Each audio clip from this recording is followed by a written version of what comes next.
This is a quick breakdown of the process of doing a job so that anyone new to the game can have a good understanding of what it looks like. First, we send a reminder text to our customer when we are on the way, and this is automated with Jobber, so I'd highly recommend using them. Note, at this point, the customer should know that any car should be out of the way and all windows should be closed.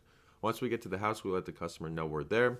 Then we walk the property, check for open windows, expose electricals if there are, cover them with a bag or shower cap, anything that could be knocked over and broken like pots or planters, and anything else that could be damaged by the chemical like wooden furniture or decking.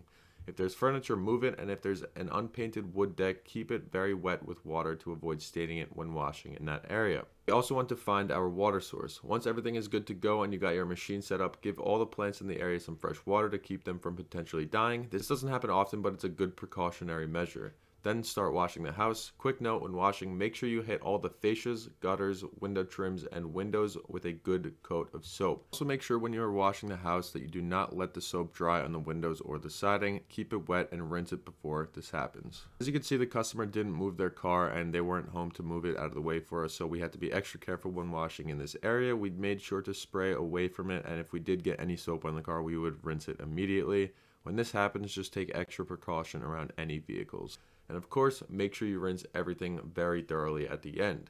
Once you finish and you did a final rinse, get the customer's approval before you put away your machine.